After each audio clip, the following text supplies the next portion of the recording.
They want to abolish the Brahminical domination in Tamil Nadu.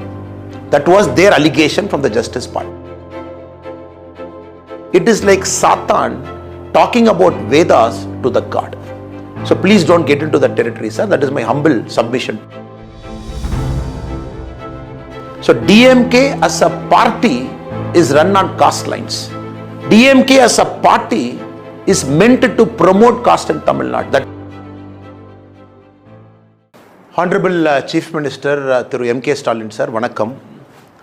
We all happen to read your statement that is put out on the social media handle, and also your son's statement that is put out on the social media handle. It is good that both of you are toning down and both of you know that you are fighting a losing battle over the last 3-4 days. And today, not only have you defended something, but also you have spoken some lies against our Honorable Prime Minister Narendra Modi ji. I believe it is my bounden duty as a BJP Karyakarta to respond to that. I am sure with the way our Honorable Prime Minister is working with integrity and with his hard work, even as we speak now, he is in Indonesia promoting our national interest. And immediately September 9 and 10, the G20 meeting that is going to happen where India will be at the center stage of global map. So please don't bother our Prime Minister to respond to your unfounded, false and diabolical allegations. Sir, at the outset, you mentioned Sanatana Dharma, which essentially itself practices discrimination. That is why your movement is founded. Sir, I would like to take back you to two eminent leaders who were born out of your movements. One is the great leader from the scheduled caste community, Mr. M.C. Raja. Do you know, sir, why did he quit Justice Party in 1923? A great Dalit leader, M.C. Raja, he quit Justice Party in 1923 because he said, the very founding principle of Justice Party is not in tune with what they practice. Justice Party, when they came into existence, they said they want to abolish the Brahminical domination in Tamil Nadu. That was their allegation from the Justice Party. M.C. Raja said, the so-called Brahminical domination is replaced by the upper caste Hindu domination. There is no space for an SC leader inside the Justice Party. That is why painfully he quit in 1923. I am sure, sir, you will not have missed out Madam Satyavani Muthu. She was the first Dalit woman minister from Tamil Nadu. 1974, right inside the Tamil Nadu Assembly, as a member of your father's cabinet, she levelled serious allegations against Mr. Karunanidhi inside the assembly, stating that Mr. Karunanidhi is against the interest of Dalit community and SC community. The funds are not being given. So she has got certain misgivings. And inside the assembly, in the Indian history, we never seen a minister complaining against her own chief minister. What is the price Madam Satyavani Muthu got? She was dismissed from the ministry and later she was removed from the party also. These are some of the instances where I can give you in the early part of your movement how Dalit leaders were treated right inside your party.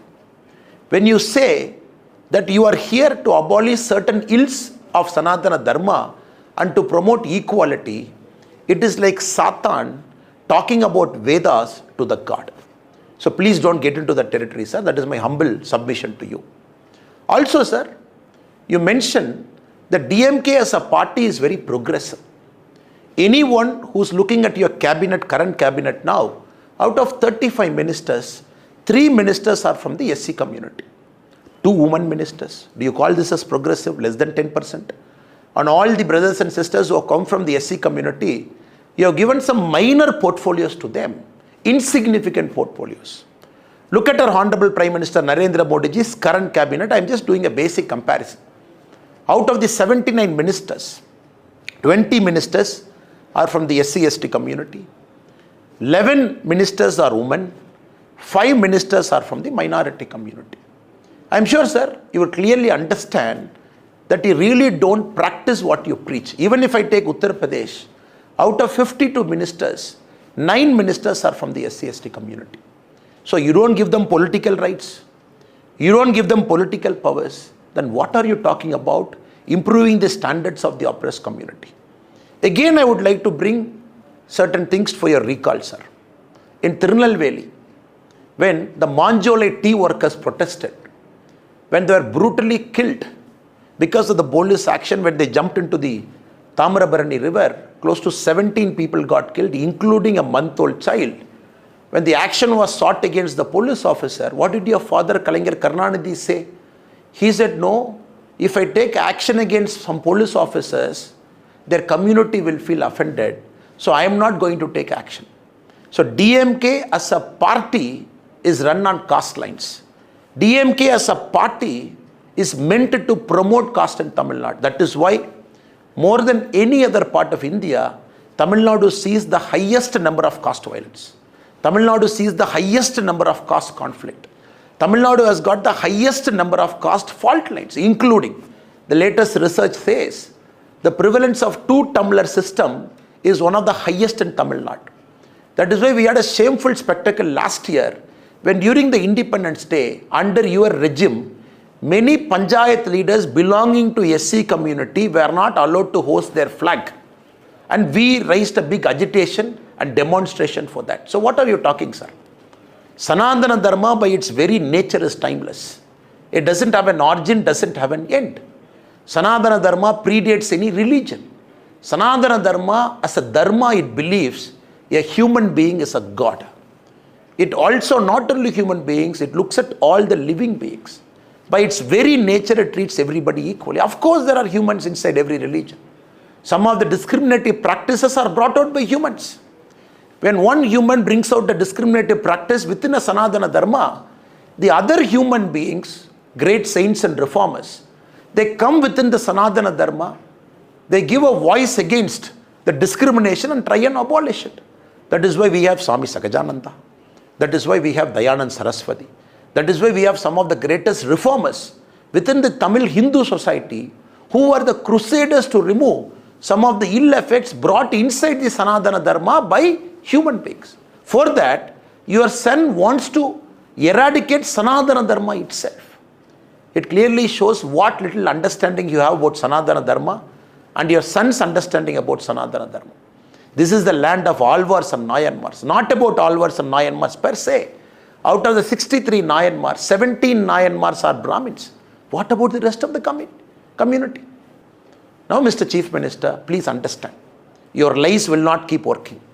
You live in the age-old premise that 1,000 lie, which is getting repeated 10,000 times, will become 1,000 truth. Here it is not going to happen. The people of Tamil Nadu has seen you, has seen the historic corruption that you have brought into the administration, has seen your family dominating the Tamil Nadu administration, your son and son-in-law swindling money. We have leveled very serious allegations against you, including the release of PTR tapes, where you said on record, your previous finance minister, talking about your son and son-in-law, amazing close to 30,000 crore. The Madras High Court a few days back has said that the mere continuation of Sendil Balaji as a minister is violating all democratic ethos and norms that is required for a good governance. Still you have kept him as a minister and the taxpayers are giving him salary. What are you talking about probity in governance? Nobody is afraid of India alliance, sir. All of us wanted India alliance because once India alliance comes, people of India will see the dynast, the corrupt, the cabals, the elitist, the family-run parties all sitting in one high table. It is like Judas trying to go after the Christ after the Great Supper.